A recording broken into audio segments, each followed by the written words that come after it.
Hello दोस्तों, इस channel के माध्यम से मैं आप तक ऑडियो बुक्स, स्टडी टिप्स और बहुत कुछ मिलेगा आपको इस चैनल पे। अभी जिस वीडियो को आप देख रहे हैं इसमें आधुनिक भारत पर जो बातें हम लोगों ने की है, ये इसलिए ये वीडियो बनाई जा रही है ताकि स्टूडेंट्स को मदद मिल पाए। देखिए, एक बार पढ़ने के बाद हम बार बार बुक को नहीं पढ़ पाते हैं, तो रिवीजन के पर्पज से ये बहुत अच्छा एफर्ट है हमारी तरफ से आपके लिए। और अगर हमने नहीं पढ़ा है अभी तक बुक और पहली बार पढ़ने जा रहे हैं, तो एक बार अगर आप ये ऑडियो सुन लेते हैं तो फिर बुक पढ़ना इजी हो जाता है, आपके लिए आसान हो जाता है उसको समझना। तो समझ डेवलप करने के लिए, रिवीजन करने के लिए, आसानी से आप इसको स्टडी करने के लिए ये वीडियो मैं बना रहा हूँ। फ्रेंड्स, होप करता हूँ ये वीडियो आपके लिए काफ़ी हेल्पफुल होगा। आगे बढ़ने से पहले चैनल को लाइक करें, सब्सक्राइब ज़रूर कर दें और बेल आइकन ज़रूर प्रेस कर दें ताकि ये वीडियोज़ आप तक रेगुलरली पहुँचते रहे और आपको बेनिफिट्स देता रहे। चलिए शुरू करते हैं। आधुनिक भारत का इतिहास, अध्याय 1, 18वीं सदी में भारत में राज्य और समाज। इसका पहला पार्ट हम लोग कर चुके हैं, ये सेकंड पार्ट हम लोग कर रहे हैं। मराठा शक्ति का उत्थान और पतन। पतनोन्मुख मुगल सत्ता को सबसे महत्वपूर्ण चुनौती मराठा साम्राज्य से मिली, जो उत्तराधिकारी राज्यों में सबसे शक्तिशाली था। असल में मुगल साम्राज्य के विघटन के उत्पन्न राजनीतिक रिक्तता को भरने की शक्ति केवल उसी में थी। यही नहीं, उसने इस कार्य के लिए जरूरी कई प्रतिभाशाली सेनापतियों और राजनेताओं को पैदा किया था। मगर मराठा सरदारों में एकता नहीं थी। उनके पास एक अखिल भारतीय साम्राज्य बनाने के लिए आवश्यक दृष्टिकोण और कार्यक्रम नहीं था, इसलिए वे मुगलों की जगह लेने में असफल रहे। मगर जब तक उन्होंने मुगल साम्राज्य को खत्म नहीं किया, तब तक वे उसके खिलाफ लगातार लड़ाई करते रहे। शिवाजी के पोते शाहू को औरंगजेब ने 1689 से कैद कर रखा था। औरंगजेब उसके तथा उसकी मां के साथ उनके धर्म, जाति तथा अन्य चीजों का पूरी तरह ख्याल कर बड़ी शिष्टता, इज्जत और लिहाज के साथ पेश आया। उसकी उम्मीद थी कि शायद शाहू के साथ कोई राजनीतिक समझौता हो जाए। शाहू को 1707 में औरंगजेब की मौत के बाद रिहा कर दिया गया। फिर जल्द ही शाहू और कोल्हापुर में रहने वाली उसकी चाची ताराबाई के बीच गृह युद्ध छिड़ गया। ताराबाई ने अपने पति राजा राम के मरने के बाद अपने बेटे शिवाजी द्वितीय के नाम से मुगल विरोधी संघर्ष 1700 से चला रखा था। मराठा सरदारों ने सत्ता के लिए संघर्ष करने वाले में किसी न किसी का पक्ष लेना आरंभ कर दिया। हर मराठा सरदार के पीछे सिपाही थे जो केवल उसी के प्रति निष्ठा रखते थे। उन्होंने इस अवसर का इस्तेमाल सत्ता के लिए संघर्ष करने वाले दोनों पक्षों से मोल भाव करके अपनी शक्ति और प्रभाव को बढ़ाने के लिए किया। उनमें से अनेक ने दक्कन के मुगल नवाबों के साथ मिलकर साजिशें भी की। शाहू और कोल्हापुर स्थित उसके प्रतिद्वंदी के बीच झगड़े के फलस्वरूप मराठा सरकार की एक नई व्यवस्था ने जन्म लिया, जिसका नेता राजा शाहू का पेशवा बालाजी विश्वनाथ था। इस परिवर्तन के साथ मराठा इतिहास के पेशवा आधिपत्य का दूसरा काल आरंभ हुआ, जिसमें मराठा राज्य एक साम्राज्य के रूप में बदल गया। बालाजी विश्वनाथ ब्राह्मण था। उसने अपना जीवन एक छोटे राजस्व अधिकारी के रूप में प्रारंभ किया था और धीरे धीरे बढ़कर एक बड़ी अधिकारी हो गया था। शाहू को अपने दुश्मनों को कुचलने के काम में उसने अपनी निष्ठापूर्ण और जरूरी सेवा दी। वह कूटनीति में बेजोड़ था और उसने अनेक बड़े मराठा सरदारों को शाहू की ओर कर लिया था। शाहू ने 1713 में उसे पेशवा तथा मुख्य प्रधान बनाया। बालाजी विश्वनाथ ने धीरे धीरे शाहू को और अपना आधिपत्य मराठा सरदारों और अधिकांश महाराष्ट्र पर कायम कर लिया। केवल कोल्हापुर के दक्षिण के इलाके पर राजा राम के वंशजों का शासन रहा। पेशवा ने अपने हाथों में शक्ति का संकेंद्रण कर लिया और अन्य मंत्री तथा सरदार उसके सामने प्रभावहीन हो गए। वस्तुतः वह और उसका बेटा बाजीराव प्रथम ने पेशवा को मराठा साम्राज्य का कार्यकारी प्रधान बना दिया। बालाजी विश्वनाथ ने मराठा शक्ति को बढ़ाने के लिए मुगल अधिकारियों के आपसी झगड़ों का पूरा फायदा उठाया। उसने दक्कन का चौथ और सरदेश मुखी देने के लिए जुल्फिकार खां को राजी कर लिया। अंत में उसने सैयद बंधुओं के साथ एक समझौते पर दस्तखत किए। वे सारे इलाके जो पहले शिवाजी के राज्य के हिस्से में था, शाहू को वापस कर दिया गया। उसे दक्कन के 6 सूबों का चौथ और सरदेश मुखी भी दे दिया गया। बदले में शाहू बादशाह की सेवा में 15,000 घुड़सवार सैनिकों को देने, दक्कन में बगावत और लूटमार रोकने तथा 10 लाख रुपये का सालाना नजराना पेश करने पर राजी हो गया। नाम मात्र के लिए ही सही, मगर वह पहले ही मुगल आधिपत्य स्वीकार कर चुका था। वह 1714 में औरंगजेब के मकबरे तक पैदल चलकर खुलदाबाद गया और उसके प्रति सम्मान व्यक्त किया। अपने नेतृत्व में एक मराठा फौज लेकर बालाजी विश्वनाथ 1719 में सैयद अली खां के साथ दिल्ली गया और फर्रुखशियर का तख्ता पलटने में सैयद बंधुओं की मदद की। दिल्ली में उसने और अन्य मराठा सरदारों ने साम्राज्य की कमजोरी को स्वयं देखा और उनमें अपना प्रभाव क्षेत्र उत्तर की ओर बढ़ाने की महत्वाकांक्षा ने घर कर लिया। बालाजी विश्वनाथ ने मराठा सरदारों को दक्कन के चौथ और सरदेशमुखी की कुशल वसूली के लिए अलग अलग इलाके सौंपे। मराठा सरदार वसूल की गई रकम का अधिकांश हिस्सा अपने खर्च के लिए रख लेते थे। चौथ और सरदेशमुखी सौंपने की प्रथा ने भी पेशवा को संरक्षण के जरिए अपनी व्यक्तिगत शक्ति बढ़ाने की सहायता दी। बड़ी संख्या में महत्वाकांक्षी सरदारों ने उसके इर्द गिर्द जमा होना आरंभ कर दिया। आगे चलकर यही मराठा साम्राज्य की कमजोरी का मुख्य स्रोत सिद्ध हुआ। उस समय तक वतनों और सरजामों की प्रणाली ने मराठा सरदारों को शक्तिशाली स्वायत्त और केंद्रीय सत्ता के प्रति ईर्ष्यालु बना दिया था। उन्होंने अब मुगल साम्राज्य के सुदूर इलाकों में अपना अधिकार जमाना प्रारंभ कर दिया। वहां वे धीरे धीरे कमोवेश स्वायत्त सरदारों के रूप में बस गए। इस तरह अपने मूल राज्य के बाहर मराठों की जीत में मराठा राज्य या पेशवा के सीधे अधीन केंद्रीय फौज का नहीं बल्कि उनके सरदारों को अपनी निजी सेनाओं का हाथ था। जीत के दौरान सरदार बहुधा आपस में टकराते थे। अगर केंद्रीय सरकार इन्हें सख्ती से नियंत्रित करने की कोशिश करती तो वे दुश्मनों से मिल जाने में भी हिचकते नहीं थे। दुश्मनों में निजाम मुगल या अंग्रेज कोई भी हो सकता था। बालाजी विश्वनाथ 1720 में मर गया। उसकी जगह पर उसका 20 वर्ष का बेटा बाजीराव प्रथम पेशवा बना। युवा होने के बावजूद बाजीराव एक निर्भीक और प्रतिभावान सेनापति तथा महत्वाकांक्षी और चालाक राजनेता था। उसे शिवाजी के बाद गुरिल्ला युद्ध का सबसे बड़ा प्रतिपादक कहा गया। बाजीराव के नेतृत्व में मराठों ने मुगलों के खिलाफ अनगिनत अभियान चलाए। पहले उन्होंने मुगल अधिकारियों को विशाल इलाकों में चौथ वसूल करने का अधिकार देने और फिर वे इलाके मराठा राज्य को सौंप देने के लिए मजबूर किया। जब 1740 में बाजीराव मरा तब तक मराठों के मालवा, गुजरात और बुंदेलखंड के हिस्सों पर अधिकार हो गया था। इसी काल में मराठों के गायकवाड़, होलकर, सिंधिया और भोसले परिवारों में प्रमुखता प्राप्त की। जीवन भर बाजीराव ने दक्कन के निजामुल मुल्क की शक्ति को नियंत्रित करने की कोशिश की। निजामुल मुल्क ने भी पेशवा की सत्ता को कमजोर करने के लिए कोल्हापुर के राजा, मराठा सरदारों और मुगल अधिकारियों से मिलकर लगातार साजिशें की। 2 बार दोनों लड़ाई के मैदान में मिले और दोनों बार निजाम को मुंह की खानी पड़ी और उसे दक्कन प्रांतों का चौथ और सरदेशमुखी मराठों को देने के लिए मजबूर होना पड़ा। बाजीराव ने 1733 में जंजीरा के सिदियों के खिलाफ एक लंबा शक्तिशाली अभियान आरंभ किया और अंतोतगत्वा उन्हें मुख्य भूमि से निकाल बाहर कर दिया गया। साथ ही पुर्तगालियों के खिलाफ भी एक अभियान आरंभ किया गया। अंत में सिलसिट और बसई पर कब्जा कर लिया गया, मगर पश्चिमी तट पर पुर्तगालियों का अपने इलाकों पर कब्जा बना रहा। बाजीराव की मौत अप्रैल 1740 में हुई। 20 सालों की छोटी अवधि में ही उसने मराठा राज्य का चरित्र बदल दिया। महाराष्ट्र राज्य को एक साम्राज्य के रूप में बदला उसने, जिसका प्रसार उत्तर में भी हुआ था, मगर वह साम्राज्य के सुदृढ़ आधार नहीं बना सका। नए इलाकों को जीतकर उन पर कब्जा जमाया गया, मगर उनके प्रशासन की ओर कोई ध्यान नहीं दिया गया। सफल सरदारों की मुख्य दिलचस्पी राजस्व वसूली करने में ही थी।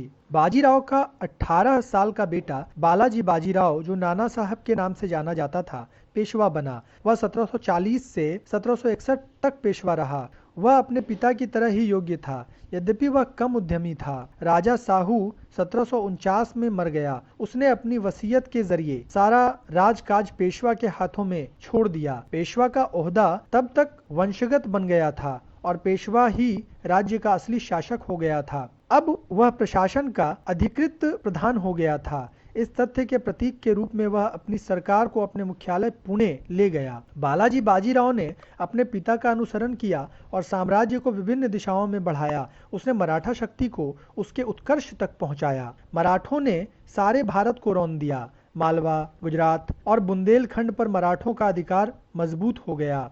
बंगाल पर बार बार हमला हुआ और 1751 में बंगाल के नवाब को मजबूर होकर उड़ीसा मराठों को देना पड़ गया। दक्षिण में मैसूर राज्य और अन्य छोटे रजवाड़ों को नजराना देने के लिए विवश होना पड़ा। निजाम हैदराबाद को 1760 में उदगीर में हरा दिया गया और उसे 62 लाख रुपए के वार्षिक राजस्व वाले विशाल क्षेत्र को मराठों को सौंप देना पड़ा। उत्तर में जल्द ही मराठे मुगल सत्ता की असली ताकत बन गए। गंगा के दोआब और राजपूताने से होकर वे दिल्ली पहुंचे, जहां 1752 में उन्होंने इमादुल मुल्क को वजीर बनने में मदद की। नया वजीर जल्द ही उनके हाथों की कठपुतली बन गया।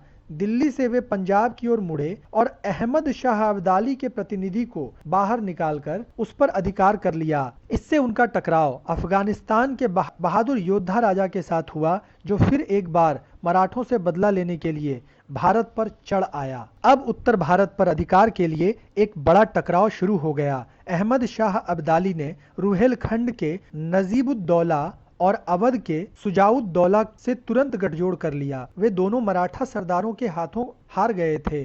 आगामी संघर्ष की बड़ी अहमियत को देखकर पेशवा ने अपने नाबालिग बेटे के नेतृत्व में एक शक्तिशाली फौज उत्तर की ओर भेजी। उसका बेटा तो केवल नाम का ही सेनापति था, वास्तविक सेनापति उसका चचेरा भाई सदाशिव राव भाऊ था। उस फौज का एक महत्वपूर्ण भाग था यूरोपीय ढंग से संगठित पैदल और तोपखाने की टुकड़ी, जिसका नेतृत्व इब्राहिम खां गार्दी कर रहा था। मराठों ने अब उत्तरी शक्तियों में सहायक ढूंढने की कोशिश की, मगर उनके पहले के व्यवहार और राजनीतिक महत्वाकांक्षाओं ने उन सब शक्तियों को नाराज कर दिया था। उन्होंने राजपूताना के राज्यों के आंतरिक मामलों में हस्तक्षेप किया था और उन पर भारी जुर्माने तथा नजराने लगाए थे। उन्होंने अवध पर बड़े क्षेत्रीय और मौद्रिक दावे किए थे। पंजाब में उनकी कार्रवाइयों ने सिख प्रधानों को नाराज कर दिया था। जिन जाट सरदारों पर भारी जुर्माने लगाए गए थे, वे उन पर विश्वास नहीं करते थे, इसलिए उन्हें अपने दुश्मनों से इमादुल मुल्क के कमजोर समर्थन के अलावा अकेले लड़ना पड़ा। यही नहीं, बड़े मराठा सेनापति लगातार आपस में झगड़ते रहते थे। दोनों फौजों का पानीपत में 14 जनवरी 1761 को एक दूसरे से आमना सामना हुआ। मराठा फौज के पैर पूरी तरह उखड़ गए। पेशवा का बेटा विश्वास राव, सदाशिव राव भाऊ और अन्य अनगिनत मराठा सेनापति करीब 28,000 सैनिकों के साथ मारे गए। अफगान घुड़सवार ने भागने वालों का पीछा किया। उन्हें पानीपत क्षेत्र के जाटों, अहीरों और गुजरों ने भी लूटा खसोटा। पेशवा, जो अपने चचेरे भाई को मदद के लिए उत्तर की ओर बढ़ रहा था, इस दुखद खबर को सुनकर हक्का बक्का हो गया। वह पहले से ही गंभीर रूप से बीमार था। उसका अंत समय जल्द ही आ गया। वह जून 1761 में मारा गया। पानीपत की हार मराठों के लिए बहुत बड़ा आघात थी। उन्हें अपनी फौज के बेहतरीन सैनिकों से हाथ धोना पड़ा और उनकी राजनीतिक प्रतिष्ठा को बड़ा धक्का लगा। सबसे बढ़कर उनकी हार ने अंग्रेजी ईस्ट इंडिया कंपनी को बंगाल और दक्षिण भारत में अपना सत्ता मजबूत करने का मौका दिया। अफगानों को भी अपनी जीत से कोई फायदा नहीं हुआ। वे पंजाब को अपने अधिकार में नहीं रख सके। वस्तुतः पानीपत की तीसरी लड़ाई में यह फैसला नहीं किया कि भारत पर कौन राज करेगा, बल्कि यह तय कर दिया कि भारत पर कौन शासन नहीं करेगा। इससे भारत में ब्रिटिश सत्ता के उदय का रास्ता साफ हो गया। 17 वर्षीय माधवराव 1761 में पेशवा बना। वह एक प्रतिभाशाली सैनिक और राजनेता था। 11 सालों की छोटी अवधि में ही उसने मराठा साम्राज्य की खोई हुई प्रतिष्ठा को वापस लौटा लिया। उसने निजाम को हराया, मैसूर के हैदर अली को नजराना देने के लिए मजबूर किया तथा रुहेलों को हराकर और राजपूत राज्यों और जाट सरदारों को अधीन लाकर उत्तर भारत पर अपने अधिकार फिर से दावा किया। मराठा 1771 में बादशाह आलम को दिल्ली वापस ले आए। अब बादशाह उनका पेंशन भोगी बन गया। इस प्रकार लगा कि उत्तर भारत पर मराठों का प्रभुत्व फिर कायम हो गया है।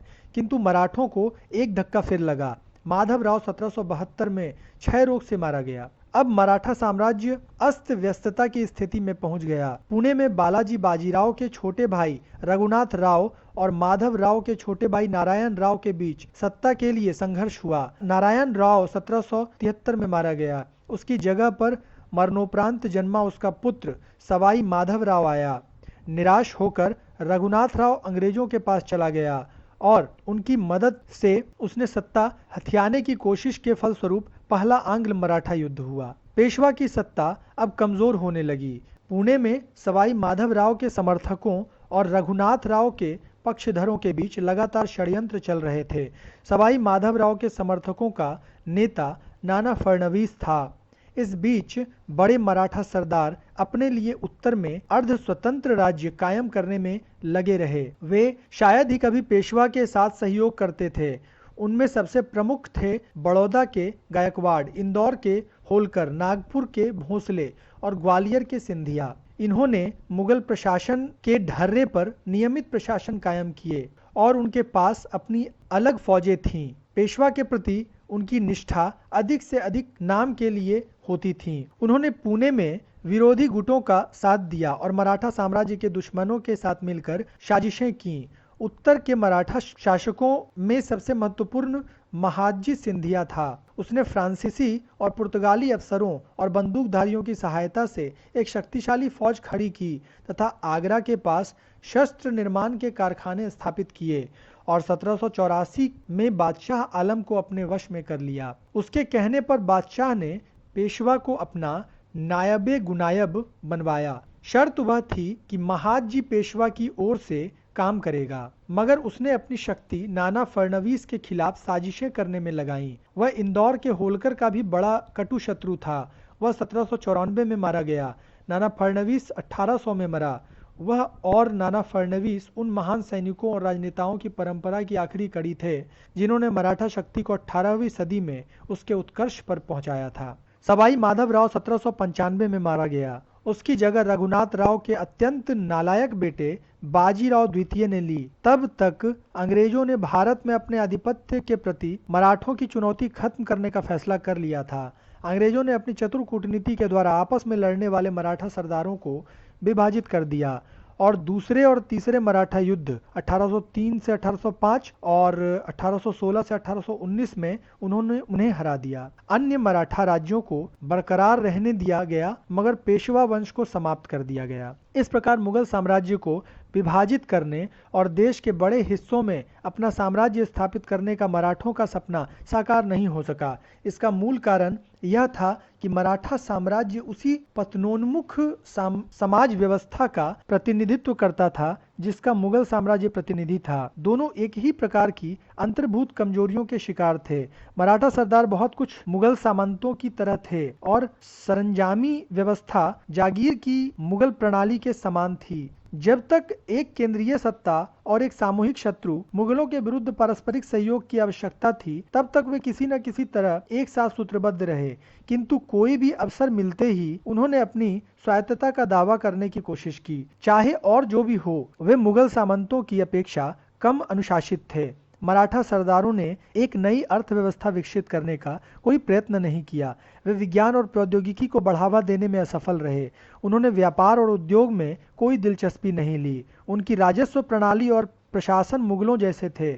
मुगलों की तरह ही मराठा भी लाचार किसानों के राजस्व वसूलने मुख्य रूप से दिलचस्पी रखते थे। उदाहरण के लिए उन्होंने भी आधा कृषि उत्पादन कर के रूप में लिया। मुगलों के विपरीत वे महाराष्ट्र से बाहर की जनता को सही प्रशासन देने में भी विफल रहे। मुगलों की तुलना में वे भारतीय जनता में निष्ठा की भावना को कोई बहुत अधिक नहीं जगा सके। उनका अधिकार क्षेत्र भी केवल बल पर आधारित था। उदीयमान ब्रिटिश सत्ता का मुकाबला मराठा केवल अपने राज्य को एक आधुनिक राज्य में रूपांतरित करके ही कर सकते थे। वे ऐसा करने में असफल रहे। जनता की सामाजिक आर्थिक अवस्था। 18वीं सदी का भारत पर्याप्त गति से आर्थिक, सामाजिक और सांस्कृतिक प्रगति नहीं कर सका। राज्य की बढ़ती हुई राजस्व की मांगे, अफसरों के अत्याचार, सामंतों, लगान और ठेकेदारों और जमींदारों की धन लिप्सा और लूट खसोट, प्रतिद्वंदी सेनाओं के आक्रमण और प्रत्याक्रमण तथा देश में फिरने वाले अनगिनत दुस्साहसिकों की लूटपाट से जनजीवन बिल्कुल दयनीय हो गया था।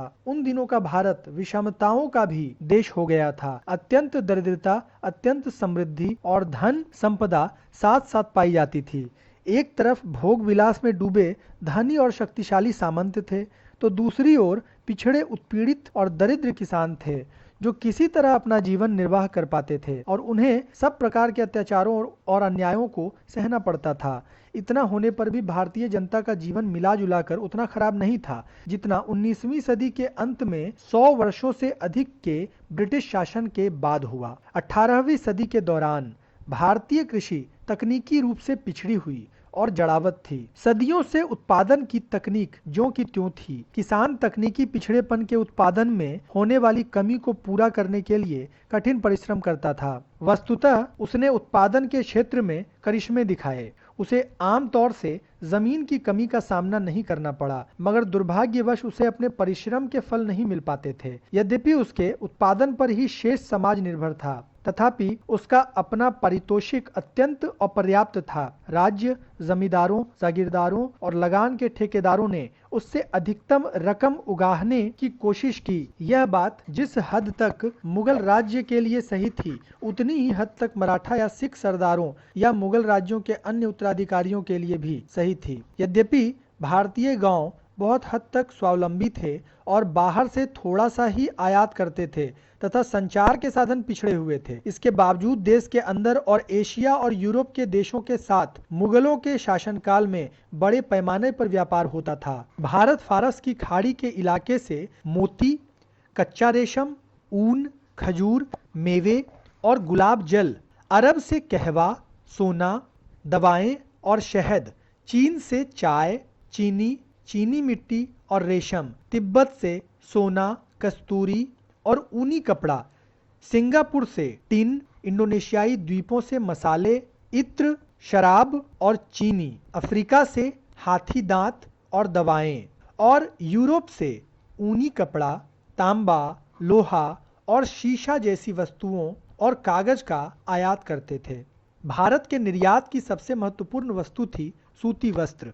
भारतीय सूती कपड़े अपनी उत्कृष्टता के लिए सारी दुनिया में मशहूर थे और उनकी हर जगह मांग थी। भारत कच्चा रेशम और रेशमी कपड़े, लोहे का सामान, नील, शोरा, अफीम, चावल, गेहूं, चीनी, काली मिर्च और अन्य मसाले, रत्न और औषधियां भी निर्यात करता था। चूंकि भारत हस्तशिल्प और कृषि के उत्पादनों में कुल मिलाकर स्वावलंबी था, इसलिए वह बड़े पैमाने पर विदेशी वस्तुओं का आयात नहीं करता था। दूसरी ओर उसके औद्योगिक और कृषि उत्पादनों के लिए विदेशों में नियमित बाजार था। फलस्वरूप उसका निर्यात उसके आयात से अधिक होता था। विदेश व्यापार को चांदी और सोने के आयात द्वारा संतुलित किया जाता था। असल में भारत बहुमूल्य धातुओं के कुंड के नाम से जाना जाता था। 18वीं सदी में गैर उपनिवेशवादी दौर में भारत में आंतरिक और विदेशी व्यापार की स्थिति के विषय के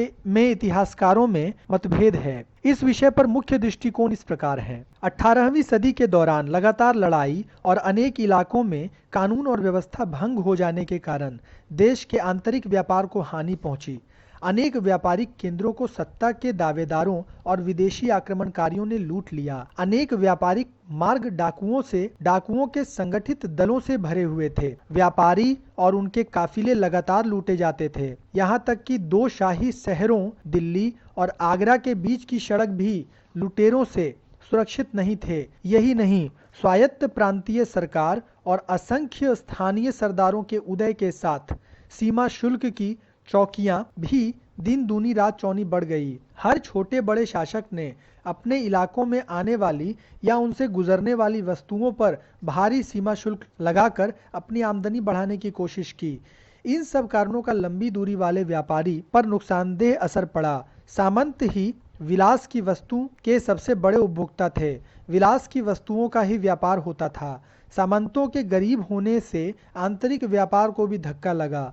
दूसरे इतिहासकारों का मानना है कि राजनीतिक परिवर्तनों तथा आंतरिक व्यापार संबंधी झगड़ों को प्रायः बढ़ा चढ़ाकर बताया गया है। विदेशी व्यापार पर इसका असर भी जटिल और अलग अलग तरह का था। जहां समुद्री व्यापार का विस्तार हुआ, वहीं फारस और अफगानिस्तान के रास्ते होने वाला व्यापार अस्त व्यस्त हो गया। जिन राजनीतिक कारकों ने व्यापार को धक्का पहुंचाया, उन्हीं ने शहरी उद्योगों पर भी बुरा प्रभाव डाला। अनेक समृद्ध शहर, उन्नत उद्योग के केंद्रों को लूट लिया गया और उन्हें नष्ट कर दिया गया। दिल्ली को नादिर शाह ने लूटा और लाहौर, दिल्ली और मथुरा को अहमद शाह अब्दाली ने। आगरा को जाटों ने, सूरत और गुजरात के अन्य शहरों तथा दक्कन को मराठों ने और सरहिंद को सिखों ने लूटा। यह सिलसिला चलता रहा। इसी प्रकार कहीं कहीं सामंत वर्ग और दरबार की जरूरतों को पूरा करने वाले दस्तकारों को अपनी संरक्षकों की धन दौलत में कमी आने के कारण क्षति पहुंची। इससे आगरा और दिल्ली जैसे नगरों का पतन हुआ। आंतरिक और विदेशी व्यापार में गिरावट ने भी उन्हें देश के कुछ हिस्सों में धक्का पहुंचाया। इसके बावजूद देश के अन्य भागों में यूरोपीय व्यापारिक कंपनियों के क्रियाकलापों के कारण यूरोप के साथ व्यापार बढ़ने के फलस्वरूप कुछ उद्योगों की उन्नति हुई। बहरहाल नए दरबारों और नए सरदारों के आविर्भाव के कारण फैजाबाद, लखनऊ, वाराणसी और पटना जैसे नगरों का उदय हुआ। इससे दस्तकारी की हालत में थोड़ा सुधार हुआ। फिर भी भारत व्यापक विनिर्माण का देश बना रहा। उस समय भी अपनी दक्षता के कारण भारतीय दस्तकार सारे विश्व में प्रसिद्ध थे। तब भी भारत सूती और रेशमी चीनी, जूट, रंग सामग्रियों, खनिज तथा हथियारों, धातु के बर्तनों जैसे और शोरा और तेलों का बड़े पैमाने पर उत्पादक था।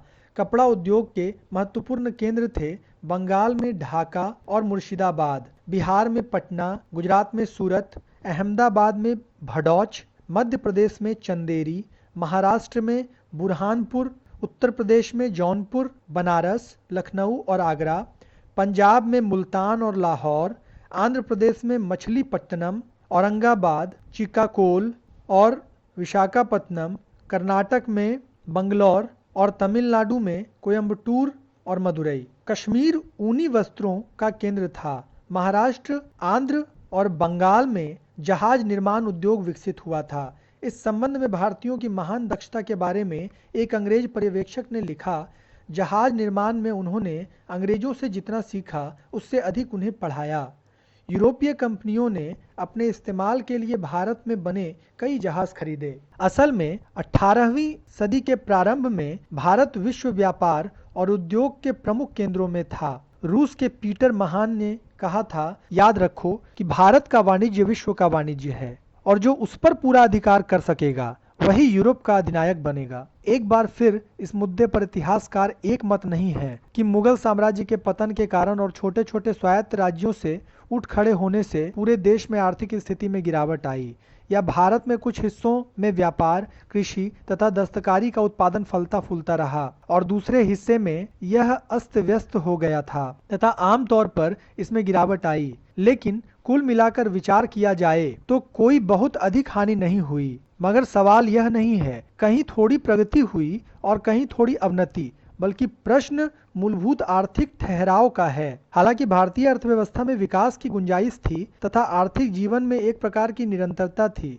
परंतु 18वीं सदी के दौरान 17वीं सदी के मुकाबले आर्थिक गतिविधियों में कोई बहुत अधिक सुगबुगाहट अथवा उल्लास नजर नहीं आता है। इसके विपरीत निश्चित रूप से ह्रास की प्रवृत्ति दिखाई देती है। साथ ही यह भी सच है कि दस्तकारी और कृषि उत्पादन के क्षेत्र में 18वीं सदी के भारतीय राज्यों में कम आर्थिक विपन्नता थी, जबकि 18वीं और 19वीं सदी में भारत के ब्रिटिश उपनिवेश की हालत ज्यादा खराब थी। शिक्षा। 18वीं सदी के भारत में शिक्षा की पूरी तरह उपेक्षा नहीं की गई, मगर कुल मिलाकर वह त्रुटिपूर्ण थी। वह परंपरागत थी और पश्चिमी दुनिया में हुए द्रुत परिवर्तनों से उसका कोई संपर्क नहीं था। वह जो ज्ञान देती थी वह साहित्य, कानून, धर्म, दर्शन शास्त्र और तर्कशास्त्र तक ही सीमित था। उसने भौतिक और प्राकृतिक प्रौद्योगिकी और भूगोल के अध्ययन पर कोई ध्यान नहीं दिया। उसने समाज के तथ्यगत और विवेकपूर्ण अध्ययन से कोई वास्ता नहीं रखा। सभी क्षेत्रों में मौलिक चिंतन को नापसंद किया गया और प्राचीन विद्या पर ही भरोसा किया गया। उच्च शिक्षा के केंद्र सारे देश में फैले हुए थे और आम तौर से उनको चलाने के लिए धन नवाब, राजा और धनी जमींदार देते थे। हिंदुओं में उच्च शिक्षा संस्कृत के माध्यम से दी जाती थी और मुख्यतः ब्राह्मणों तक सीमित थी। तत्कालीन राजकीय भाषा होने के कारण फारसी शिक्षा हिंदुओं और मुसलमानों में समान रूप से लोकप्रिय थी। प्राथमिक शिक्षा काफी व्यापक थी। हिंदुओं में प्राथमिक शिक्षा शहर और गांवों में पाठशालाओं के जरिए दी जाती थी। मुसलमानों में यह काम मस्जिदों में स्थित मकतबों में मौलवी करते थे। युवा छात्रों को पढ़ने, लिखने और अंकगणित की शिक्षा दी जाती थी। यद्यपि प्राथमिक शिक्षा मुख्यतः ब्राह्मण, राजपूत और वैश्य जैसी उच्च जातियों तक ही सीमित थी, तथापि छोटी जातियों के भी कई लोग बहुधा उसे प्राप्त कर लेते थे। दिलचस्प बात यह है कि उस समय औसत साक्षरता ब्रिटिश शासनकाल की उपेक्षा कम नहीं थी। इतना ही नहीं, 1813 में वॉरेन हेस्टिंग्स ने भी लिखा था, कि आमतौर पर यूरोप में किसी भी देश के लोगों के मुकाबले भारत के लोग पढ़ने, लिखने और अंकगणित में अधिक प्रतिभाशाली थे। यद्यपि प्राथमिक शिक्षा का स्तर आधुनिक मानदंडों से अपर्याप्त था, तथापि वह उन दिनों के सीमित उद्देश्यों की दृष्टि से पर्याप्त था। तब शिक्षा का एक अत्यंत आनंददायक पहलू यह था कि समाज में शिक्षकों की काफी प्रतिष्ठा थी। तब एक खराब बात यह थी कि लड़कियों को विरले ही शिक्षा मिलती थी। यद्यपि उच्च जातियों की कुछ औरतें पढ़ी लिखी थीं, जिसे एक अपवाद ही कहा जा सकता है। सामाजिक और सांस्कृतिक जीवन 18वीं सदी में सामाजिक जीवन और संस्कृति की विशेषता जड़ता और भूतकाल पर निर्भरता थी। शताब्दियों के दौरान विकसित थोड़ी बहुत सांस्कृतिक एकता के अलावा सारे देश में सांस्कृतिक और सामाजिक ढांचे समरूप नहीं थे। हिंदू और मुसलमान दो भिन्न समाजों में बटे हुए थे। लोग धर्म, क्षेत्र, कबीले, भाषा और जाति के आधार पर विभाजित थे। इतना ही नहीं, उच्च वर्गों जो कुल जनसंख्या के अनुपात में बहुत ही कम संख्या में थे कि सामाजिक जिंदगी और अनेक दृष्टियों से निम्न जातियों को जिंदगी और संस्कृति से भिन्न थी। जाति हिंदुओं में सामाजिक जीवन की मुख्य विशेषता थी। हिंदू 4 वर्णों में अतिरिक्त अनगिनत जातियों में बटे थे। जातियों का स्वरूप अलग अलग जगहों में अलग अलग था। जाति प्रथा ने लोगों का कठोर विभाजन कर रखा था और सामाजिक क्रम में उनके स्थान स्थायी रूप से निश्चित कर दिए थे। ब्राह्मणों के नेतृत्व में उच्च जातियों ने हर तरह की सामाजिक प्रतिष्ठा और विशेषाधिकारों पर अपना एकाधिकार कायम कर लिया था। जाति नियम अत्यंत कठोर थे। अंतर्जातीय विवाहों की मनाही थी। विभिन्न जातियों के लोगों के साथ खाना खाने पर प्रतिबंध थे। कतिपय स्थितियों में उच्च जाति के लोग छोटी जातियों के लोगों का छुआ खाना नहीं खाते थे। बहुधा जातियां ही पेशे को निर्धारित करती थीं। यद्यपि काफी बड़े पैमाने पर अपवाद भी घटित होते थे। मसलन ब्राह्मण व्यापार में भी संलग्न थे तथा सरकारी सेवाओं में भी थे। कुछ के पास जमींदारी भी थी। इस तरह बहुत से शूद्र कहे जाने वाले लोग काफी सफल और आर्थिक रूप से सक्षम थे तथा धन का उपयोग वे उच्च जातियों के लिए निर्धारित कर्म कांड में तथा सामाजिक प्रतिष्ठान पाने के लिए किया करते थे। इसी तरह देश के कई हिस्सों में जातिगत हैसियत काफी अस्थिर बन गई थी। जाति परिषदें, पंचायतें और जाति के प्रधान जुर्मानों, प्रायश्चित और जाति निष्कासन के द्वारा जाति के नियमों को सख्ती से लागू करते थे। 18वीं सदी के भारत में जाति एक बड़ी विभाजक शक्ति और विघटन का एक तत्व था। उसने बहुधा एक ही गांव या इलाके में रहने वाले हिंदुओं को अनेक अत्यंत छोटे समूहों में बांट रखा था। बेशक उच्च ओहदे या सत्ता प्राप्त कर किसी भी व्यक्ति के लिए ऊंचा सामाजिक दर्जा हासिल करना संभव था। उदाहरण के लिए 18वीं सदी में होलकर परिवार ने ऐसा ही किया। ऐसा बहुत अधिक तो नहीं होता था, लेकिन कभी कभी कोई पूरी की पूरी जाति अपने को जाति क्रम में ऊंचा उठाने में सफल हो जाती थी। मुसलमान भी जाति, नस्ल, कबीले और दर्जे की दृष्टि से कम विभाजित नहीं थे। हालांकि उनके धर्म में सामाजिक समानता का निर्देश दिया था। धार्मिक मतभेद के कारण शिया और सुन्नी सामंत यदा कदा झगड़ते थे। ईरानी, अफगानी, तुरानी और हिंदुस्तानी मुसलमान सामंत और अधिकारी बहुधा एक दूसरे से अलग रहते थे। इस्लाम स्वीकार करने वाले अनेक हिंदू अपनी जाति को नए धर्म में भी ले आए। वे उसकी विशेषताओं को व्यवहार में रखते थे, यद्यपि वे ऐसा पहले की अपेक्षा कम सख्ती से करते थे। इसके अलावा शरीफ मुसलमान, जिनमें सामंत, विद्वान, मुल्ले और फौजी अफसर शामिल थे, अजलाफ मुसलमानों या निम्न वर्ग के मुसलमानों को उसी तरह से नीची निगाह से देखते थे जैसे उच्च जाति के हिंदू नीची जाति के हिंदुओं को देखते थे। 18वीं सदी के भारत में परिवार की व्यवस्था पितृसत्तात्मक थी, यानी परिवार में वरिष्ठ पुरुष सदस्य का बोलबाला होता था और संपत्ति में दाय भाग सिर्फ पुरुषों को ही मिलता था। परंतु केरल में परिवार मातृ प्रधान था। केरल के बाहर औरतों पर पुरुष का लगभग पूरा नियंत्रण होता था। उनसे आशा की जाती थी कि वे माताओं और पत्नियों की ही भूमिका निभाएं। इन रूपों में उनको काफी आदर और सम्मान दिया जाता था। यहाँ तक कि युद्ध और अराजकता के समय भी औरतों को बिरले तंग किया जाता था। उनके साथ आदर पूर्वक व्यवहार किया जाता था। 19वीं सदी के आरंभ में एक यूरोपीय पर्यटक एब.जे.ए. दुबाचे ने टिप्पणी की, एक हिंदू औरत कहीं भी, यहाँ तक कि अत्यंत भीड़ भाड़ वाली जगहों में भी अकेले जा सकती है और उसे अक्रमण्य आवारा लोगों की ढीठ निगाहों और दिल्लगियों का डर नहीं होता। ऐसा मकान जिसमें केवल औरतें रहती हैं, एक ऐसा पवित्र स्थान जिसकी मर्यादा भंग करने का ख्याल कोई अत्यंत निर्लज लंपट स्वप्न में भी नहीं ला सकता। मगर तत्कालीन औरतों का अपना कोई अलग व्यक्तित्व नहीं था। इसका यह मतलब नहीं है कि इससे अपवाद नहीं हुए। अहिल्याबाई ने इंदौर पर 1766 से 1796 तक बड़ी सफलता के साथ शासन किया। 18वीं सदी की राजनीति में कई अन्य हिंदू और मुसलमान महिलाओं ने महत्वपूर्ण भूमिका अदा की। उच्च वर्गों की महिलाओं को घर से बाहर काम नहीं करना होता था, मगर कृषक औरतें आमतौर से खेतों पर काम करती थीं। गरीब वर्गों की औरतें परिवार को आमदनी को पूरा करने के लिए बहुधा अपने घरों से बाहर जाकर काम करती थीं। पर्दा अधिकतर उत्तर भारत के उच्च वर्गों में ही प्रचलित था। दक्षिण भारत में इसका प्रचलन नहीं था। लड़के लड़कियों को एक दूसरे के साथ मिलने जुलने नहीं दिया जाता था। तभी शादियां परिवार के प्रधान तय करते थे। पुरुषों को एक से अधिक पत्नियां रखने की इजाजत नहीं थी, मगर समृद्ध लोगों को छोड़कर पुरुष सामान्यतया एक पत्नी ही रखते थे। दूसरी ओर एक औरत से आशा रखी जाती थी कि वह अपनी जिंदगी में सिर्फ एक बार ही शादी करेगी। बाल विवाह प्रथा सारे देश में प्रचलित थी। कभी कभी बच्चियों की शादी केवल 3 या 4 वर्ष की उम्र में ही कर दी जाती थी। उच्च वर्गों में शादियों पर भारी भरकम खर्च करने और दुल्हनों को दहेज देने की कुप्रथा प्रचलित थी।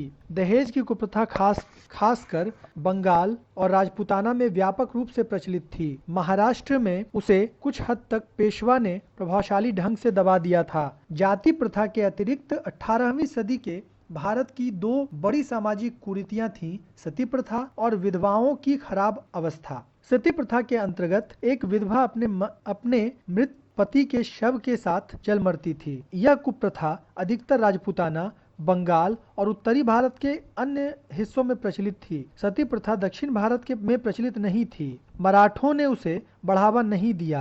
राजपूताना और बंगाल में भी सती प्रथा का प्रचलन केवल राजाओं, सरदारों, बड़े जमींदारों और उच्च वर्गों में ही प्रचलित था। उच्च जातियों की विधवाएं फिर से शादी नहीं कर सकती थीं। यद्यपि कुछ क्षेत्रों और कुछ जातियों, उदाहरण के लिए महाराष्ट्र के गैर ब्राह्मणों, जाट और उत्तर भारत के पहाड़ी क्षेत्रों के लोगों में विधवा पुनर्विवाह काफी प्रचलित था। हिंदू विधवा में अवस्था आमतौर पर दयनीय होती थी। उसके कपड़े, भोजन, आने जाने आदि पर सब प्रकार के प्रतिबंध होते थे। आमतौर से आशा की जाती थी कि वह सांसारिक सुखों को त्याग देगी और अपने पति या भाई के परिवार के सदस्यों की निस्वार्थ सेवा करेगी। वह अपने ससुराल या मायके में ही रह सकती थी। भारतीय विधवाओं के कठिन और कठोर जीवन को देखकर संवेदनशील बहुधा द्रवित हो जाते थे। आमेर के राजा सवाई जय सिंह और मराठा सेनापति परशुराम भाऊ ने विधवा पुनर्विवाह को बढ़ावा देने की कोशिश की, मगर वे असफल रहे।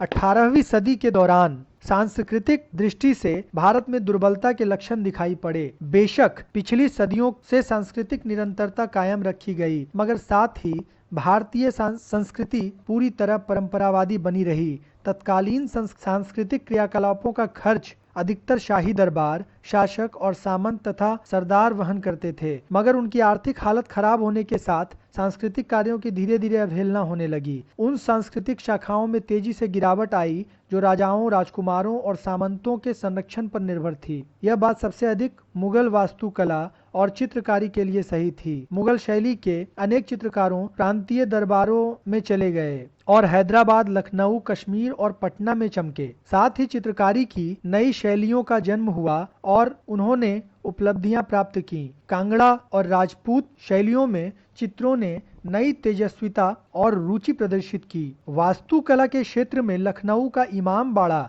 तकनीकी की निपुणता, नगर वास्तु कलात्मक रुचि के अपकर्ष को प्रदर्शित करता है। दूसरी ओर जयपुर शहर और उसकी इमारतें ओजस्विता की निरंतरता के उदाहरण हैं। 18वीं सदी में संगीत विकसित होता और सब फलता फूलता रहा। इस क्षेत्र में मोहम्मद शाह के शासन काल में महत्वपूर्ण प्रगति हुई। लगभग सभी भाषाओं में कविता का जीवन से संबंध टूट गया और वह आलंकारिक, कृत्रिम, यंत्रवत और परंपरागत हो गईं। उसकी निराशावादिता ने हताशा और दोषान्वेषण की व्याप्त भावना को प्रदर्शित किया, जबकि उसकी विषय वस्तु ने उसे संरक्षकों, सामंती अमीरों और राजाओं के आध्यात्मिक जीवन में गिरावट को व्यक्त किया। 18वीं सदी के साहित्यिक जीवन का एक उल्लेखनीय पहलू था उर्दू भाषा का प्रसार और उर्दू कविता का जोरदार विकास। उर्दू धीरे धीरे उत्तर भारत के उच्च वर्गों में परस्पर सामाजिक संपर्क का माध्यम बन गई। यद्यपि उर्दू कविता की भी वही कमजोरियां थीं जो अन्य भारतीय भाषाओं में समसामयिक साहित्य की थीं,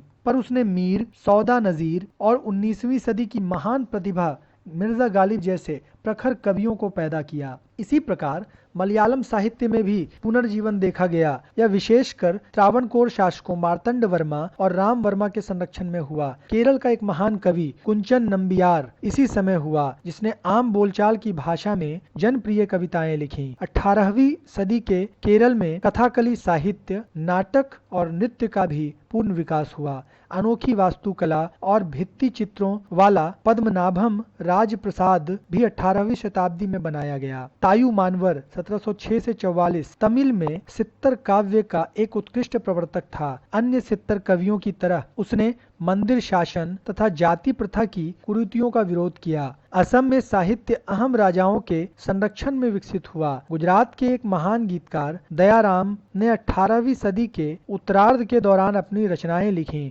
पंजाबी के मशहूर प्रेम महाकाव्य हीर रांझा की रचना वारिस शाह ने इसी काल में की। सिंधी साहित्य के लिए 18वीं शताब्दी विशाल उपलब्धियों की अवधि थी। इसी दौरान शाह अब्दुल लतीफ ने अपना प्रसिद्ध कविता संग्रह रिसालो रचा। सचल और सामी इस शताब्दी के अन्य महान सिंधी कवि थे। भारतीय संस्कृति की मुख्य कमजोरी विज्ञान के क्षेत्र में थी। सारी 18वीं शताब्दी के दौरान भारत पश्चिम देशों से विज्ञान और प्रौद्योगिकी टेक्नोलॉजी के मामले में काफी पिछड़ा रहा। पिछले 200 वर्षों से पश्चिमी यूरोप से एक वैज्ञानिक और आर्थिक क्रांति चल रही थी, जिससे आविष्कारों और अनुसंधानों की बाढ़ सी आ गई। वैज्ञानिक दृष्टिकोण धीरे धीरे पाश्चात्य मस्तिष्क पर हावी होता रहा था और यूरोपीय दार्शनिक, राजनीतिक और आर्थिक दृष्टिकोण तथा यूरोपीय संस्थानों में क्रांति लाता जा रहा था। दूसरी तरफ भारतीय, जिन्होंने पूरे जमाने में गणित, प्राकृतिक विज्ञानों के क्षेत्र में महत्वपूर्ण योगदान दिए, कई शताब्दियों से विज्ञान की उपेक्षा करते आ रहे थे।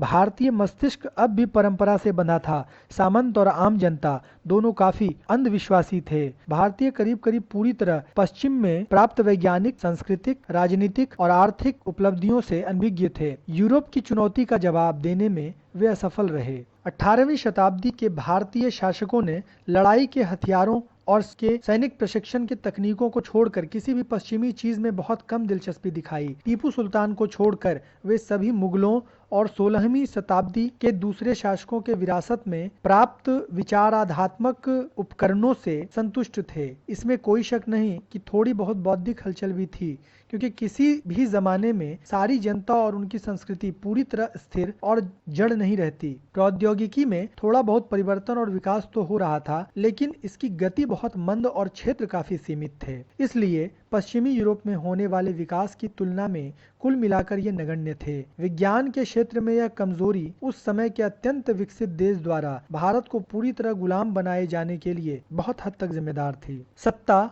और संपदा के लिए संघर्ष, आर्थिक पतन, सामाजिक पिछड़ापन और सांस्कृतिक जड़ता ने भारतीय जनता के एक बड़े भाग के चरित्र बल पर गहरा और नुकसानदेह असर डाला। खासकर सामंत अपने व्यक्तिगत और सार्वजनिक जीवन में बहुत पतित हो गए। निष्ठा, कृतज्ञता और वचनबद्धता के सद्गुण स्वार्थपरता की प्रमुखता होने के कारण खत्म हो गए। अनेक सामंत अमानवोचित दुर्गुणों और अत्यधिक विलास के शिकार हो गए। उनमें से अनेक ने अपने ओहदों का फायदा उठाकर घूस ली। आश्चर्यजनक बात है कि आम तौर पर जनता बहुत हद तक भ्रष्ट नहीं हुई थी। जनता में ऊंचे दर्जे की व्यक्तिगत ईमानदारी और नैतिकता थी। उदाहरण के लिए विख्यात ब्रिटिश अधिकारी जॉन मैल्कम ने 1821 में टिप्पणी की थी कि मैं किसी अन्य महान जनसंख्या का उदाहरण नहीं जानता जिसने समान परिस्थितियों में उथल पुथल और निरंकुश शासन के इस तरह के काल में इतने सद्गुणों और खूबियों को संजोए रखा हो जो यहाँ के अधिकांश देशवासियों में पाई जाती है। खासकर उसने चोरी, मदाशक्ति और हिंसा जैसे आम दुर्गुणों के अभाव की प्रशंसा की। इसी प्रकार क्रानफर्ड नामक एक अन्य यूरोपीय लेखक ने लिखा, नैतिकता के उनके नियम उदार हैं। सत्कार और परोपकार उनमें न केवल जोरदार रूप से भरा पड़ा है, बल्कि मेरा विश्वास है कि उन्हें कहीं भी उतने व्यापक रूप से व्यवहार में नहीं देखा जाता जितना हिंदुओं में। हिंदुओं और मुसलमानों में मित्रतापूर्ण संबंध 18वीं सदी के जीवन की एक बड़ी विशेषता थी। यद्यपि तत्कालीन सामंतों और सरदारों आपस में अनवरत लड़ते रहे, उनकी लड़ाइयां और उनके गठजोड़ बिरले ही धर्म के भेदभाव पर आधारित थे। दूसरे शब्दों में उनकी राजनीति मूलतः धर्मनिरपेक्ष थी। असल में देश के अंदर शायद ही सांप्रदायिक कटुता या धार्मिक असहिष्णुता थी। छोटे बड़े सभी लोग एक दूसरे के धर्म की इज्जत करते थे और देश में सहिष्णुता यहाँ तक कि मेल जोल की भावना व्याप्त थी। हिंदुओं और मुसलमानों की पारस्परिक संबंध भाईचारे के थे। यह कथन विशेषकर गांव और शहरों की आम जनता के लिए सही था, जो धर्म के भेदभाव का ख्याल किए बिना एक दूसरे के सुख दुख में पूरी तरह हिस्सा लेती थी। हिंदू और मुसलमान गैर धार्मिक क्षेत्रों जैसे सामाजिक जीवन और सांस्कृतिक कार्यों में परस्पर सहयोग करते थे। एक मिश्रित हिंदू मुस्लिम संस्कृति या समान तौर तरीके तथा दृष्टिकोणों का विकास बेरोक-टोक जारी रहा। हिंदू लेखकों ने बहुधा फारसी में लिखा और मुसलमान लेखकों ने हिंदी में, बंगला, अन्य देशी भाषाओं में लिखा। मुसलमान लेखकों की विषय वस्तु बहुधा हिंदू सामाजिक जीवन और धर्म जैसे राधा कृष्ण, सीताराम और नल दमयंती होती थी। उर्दू भाषा और साहित्य के विकास में हिंदुओं और मुसलमानों के संपर्क का नया क्षेत्र प्रस्तुत किया। धार्मिक क्षेत्र में भी हिंदुओं के बीच भक्ति आंदोलन तथा मुसलमानों में सूफी मत के प्रसार के फलस्वरूप पिछली कुछ शताब्दियों से जो पारस्परिक प्रभाव और समानता की भावना विकसित हो रही थी, वह बढ़ती रही। बड़ी संख्या में हिंदू मुसलमान सिद्धों की पूजा करते थे। अनेक मुसलमान भी हिंदू देवताओं और संतों के प्रति सम्मान श्रद्धा रखते थे। मुसलमान शासक सामंत और जनसाधारण में खुशी से हिंदू त्योहार जैसे होली, दीपावली और दुर्गा पूजा में भाग लिया करते थे। इसी तरह हिंदुओं में मुहर्रम जुलूसों में हिस्सा लिया। हिंदू अधिकारी तथा जमींदार दूसरे मुस्लिम त्योहारों में आगे आया जाया करते थे। अजमेर में शेख मोइनुद्दीन चिश्ती के पवित्र स्थान की वित्तीय मदद मराठा लोग भी किया करते थे। नागौर के शेख शाहुल हामिद के पवित्र स्थान की मदद तंजौर के राजा किया करते थे। हम पहले देख चुके थे कि टीपू श्रृंगेरी के मंदिर तथा अन्य मंदिरों को भी आर्थिक मदद दिया करता था। यह उल्लेखनीय बात है कि 19वीं सदी के पूर्वार्ध में सबसे महान भारतीय राजा राम मोहन राय हिंदू और इस्लामी दार्शनिक तथा धार्मिक सिद्धांतों के से समान रूप से प्रभावित थे। इस बात पर भी गौर किया जाना चाहिए कि धार्मिक संबद्धता सांस्कृतिक और सामाजिक जीवन में अलगाव का मुख्य मुद्दा नहीं था। हिंदू और मुस्लिम उच्च वर्ग के जीवन के तौर तरीके जितने समान थे, उतने हिंदू उच्च वर्ग और निम्न तथा मुस्लिम उच्च वर्ग और निम्न वर्ग के नहीं थे। इसी तरह क्षेत्र या इलाके अलगाव के मुद्दे बनते थे। एक क्षेत्र के लोगों के बीच धर्म भिन्न होने पर भी जितनी सांस्कृतिक एकता थी, उतनी अलग अलग क्षेत्रों में रहने वाले एक धर्म के लोगों के बीच नहीं थी। गांवों में रहने वाले लोगों के सामाजिक और सांस्कृतिक जीवन का ढर्रा शहरी लोगों से अलग था। तो दोस्तों, यहाँ पे अध्याय प्रथम समाप्त होता है। अगला अध्याय जो हम अगले वीडियो में देखेंगे उसका शीर्षक है भारत में यूरोपियों का आगमन, जिसमें यूरोपीय कंपनी किस तरह से भारत आई और किस तरह से आगे क्रम बढ़ता है, उसको हम लोग जानेंगे अगले वीडियो में। अगर आपको ये वीडियो अच्छा लगा हो, आपको पसंद आया हो, तो इसको लाइक और सब्सक्राइब जरूर करें और ज़्यादा से ज़्यादा अपने सर्किल में, अपने दोस्तों में शेयर करें ताकि ज़्यादा से ज़्यादा लोगों तक इसका फ़ायदा पहुँचे। मैं एक बात ज़रूर कहना चाहूँगा कि किताबों को पढ़ने में जो समय आप देंगे, उससे बेहतर अगर आप ये वीडियो सुनेंगे तो आप अपना समय बचाकर दूसरी चीज़ों को पढ़कर अपने समय का सही इस्तेमाल कर पाएंगे। इसलिए ज़्यादा से ज़्यादा लोगों तक इसका फ़ायदा पहुँचाएं। मिलते हैं नेक्स्ट वीडियो में। Thank you friends.